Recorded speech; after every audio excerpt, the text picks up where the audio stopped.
Good morning students, I hope you all are fine. So today we will be starting class 8 civics chapter 5, that is judiciary.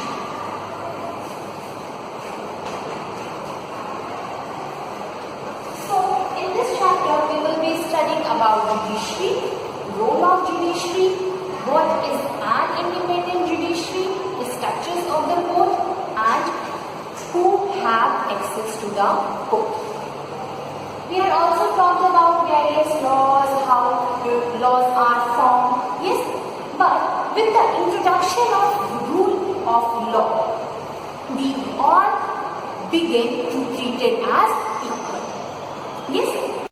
So, what do you understand by rule of law? Rule of law means laws apply equally to all persons. Yes, without any differences.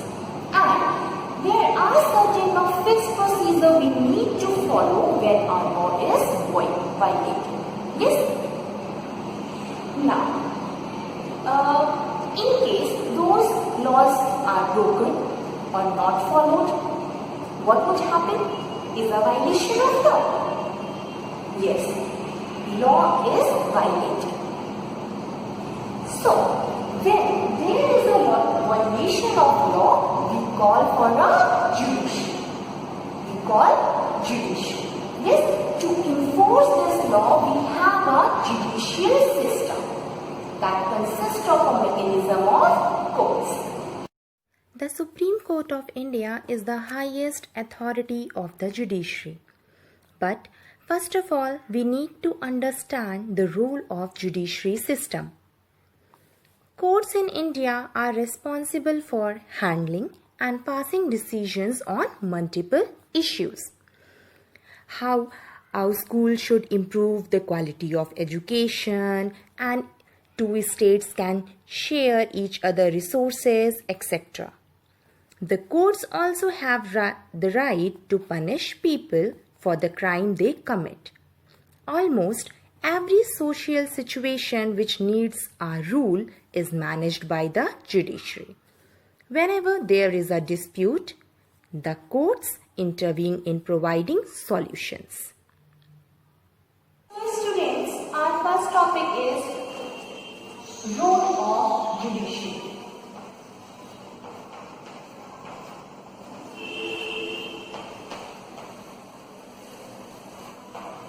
So, what is the role of the judiciary? The work that the judiciary does can be divided into the following points. First, dispute resolution. Second, judicial review. And third,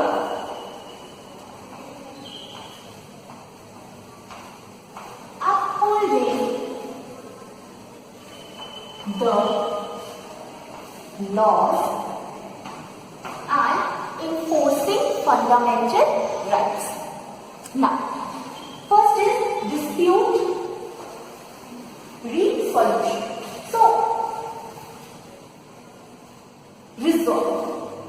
Judicial aim to resolve any kind of dispute. The dispute may be between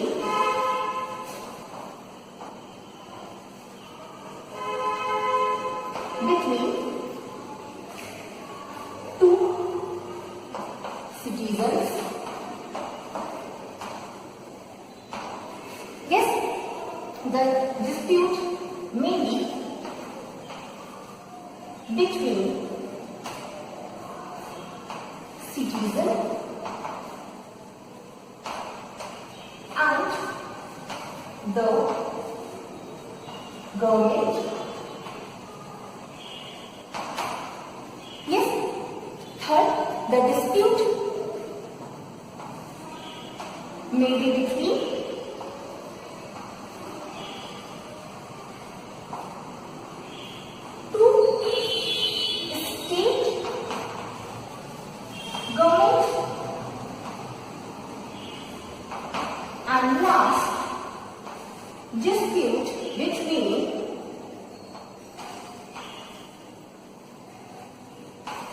the center and the state government.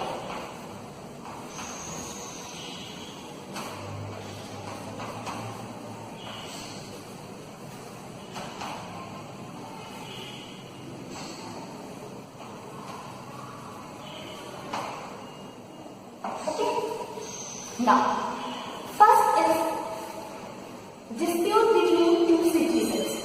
So maybe, for example, dispute between two brothers for property ownership. Yes. Second example may be a dispute between a farmer and a landlord for land ownership. Yes. Now, second is between citizen and the government. So, suppose Parliament. Passed a law. Yes, and as a citizen, you are not satisfied with that law. So again, there is a dispute between the citizen and the government. Yes. Now, third is between two state governments. You have heard about Kaveri water dispute. Water dispute between Karnataka and Tamil Nadu. Yes, for water share.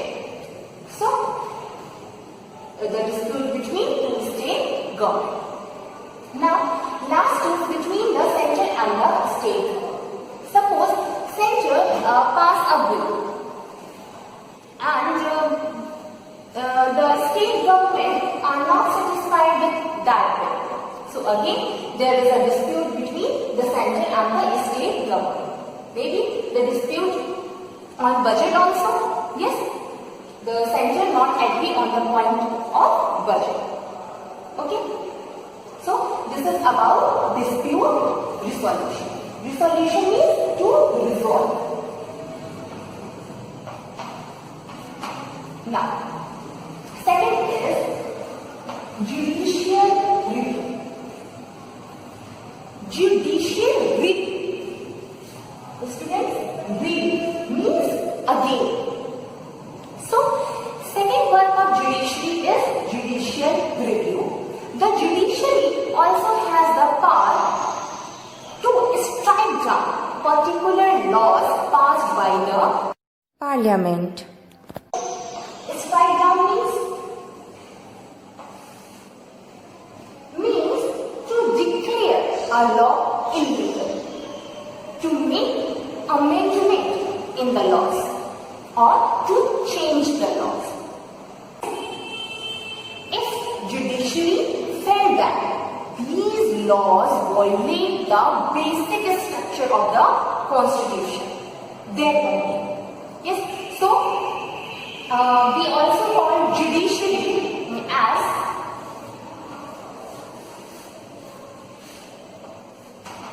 final interpret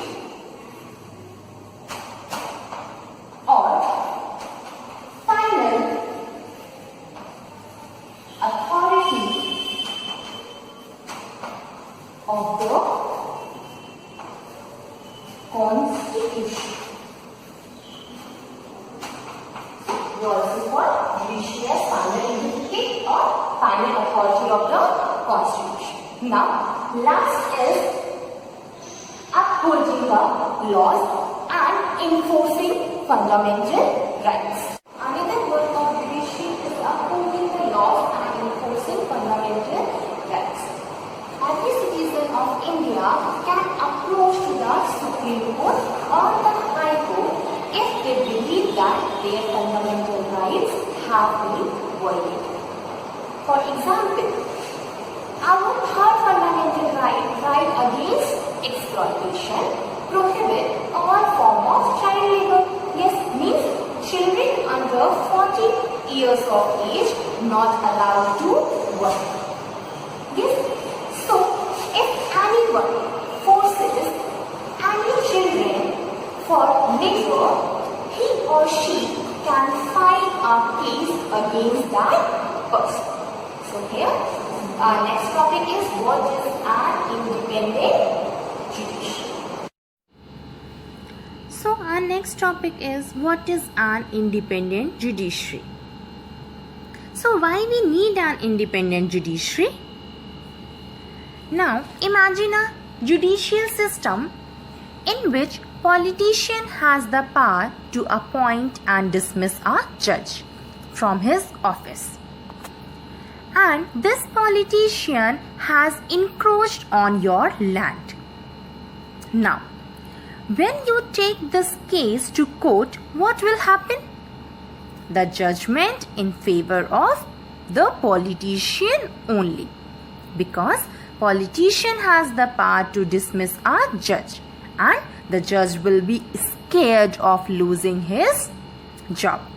So, of course, the judgment in favor of the politician only. That is why the Indian Constitution protects against this kind of situation by providing for the independence of the judiciary. It means that other branches of the government, the legislature and the executive, cannot interfere in the work of the judiciary.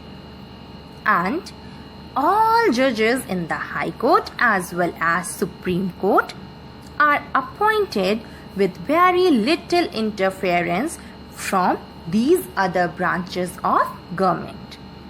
So, the judiciary is an independent body and impartial also, and decided cases fairly and give equal justice to all. Students, our next topic is what is the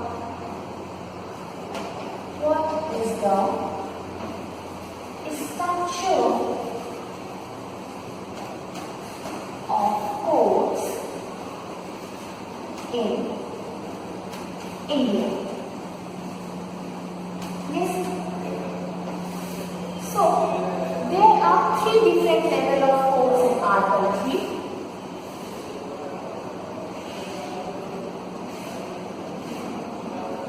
At apex level, Supreme Court.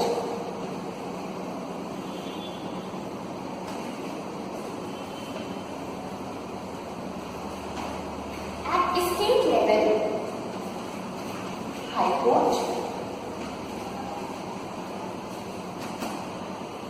And of course, each state is divided into districts. So, at district level, district court. Now, Supreme Court is presided over by a judge called Chief Justice of India. High Court is presided over by High Court Judge, and District Court is presided over by a judge called District Judge.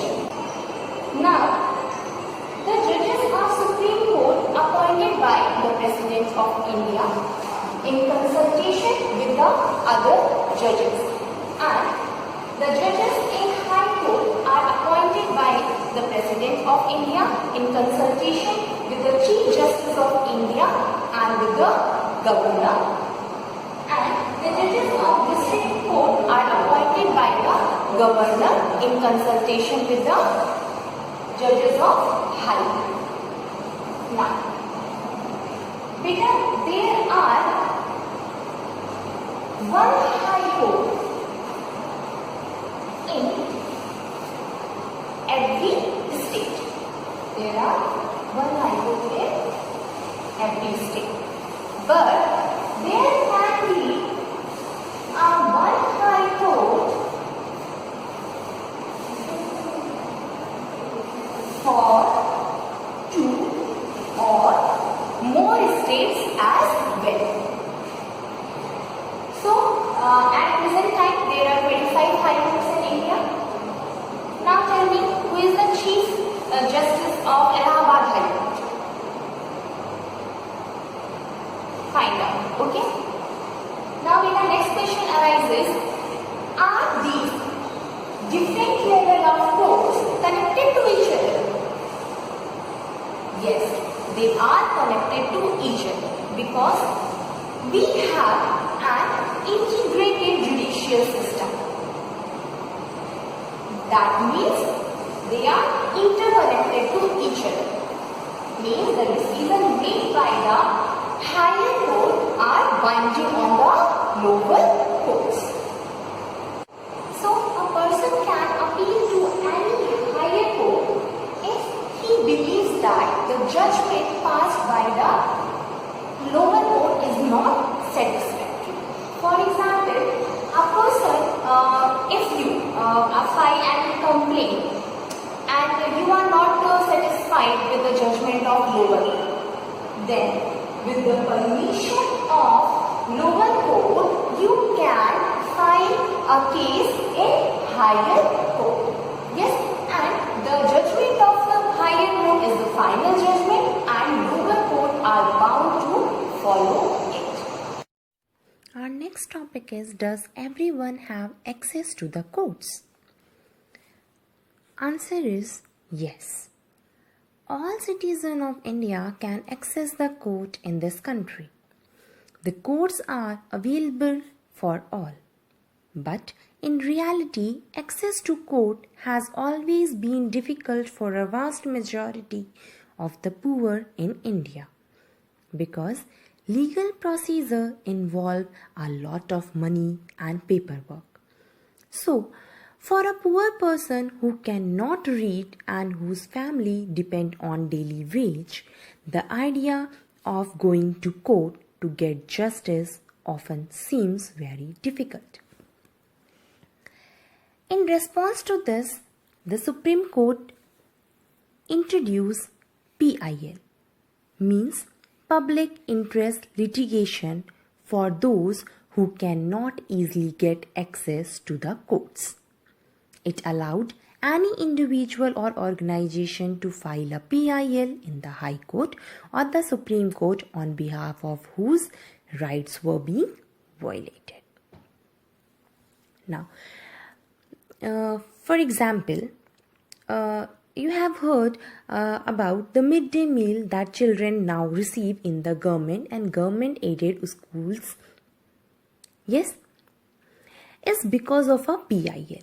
In 2001, the drought in Rajasthan and Orissa meant that million people faced an acute shortage of food.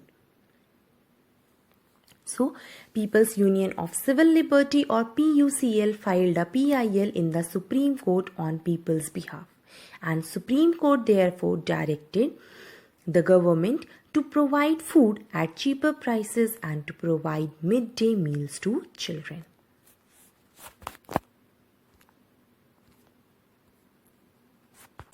So students, our next topic is importance of judiciary. Importance of judiciary. Yes. Now, so there is no denying that judiciary has played a very crucial or important role in democratic India. Yes, judiciary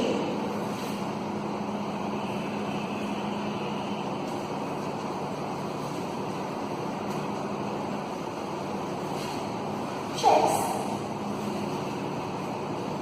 the part of the executive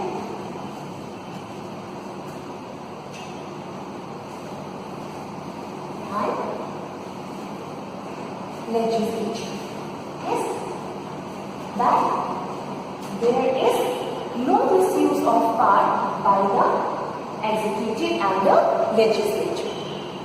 Secondly, judiciary protects our fundamental rights. Yes, protecting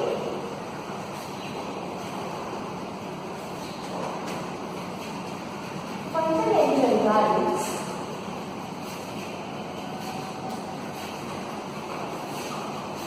of the Constitution.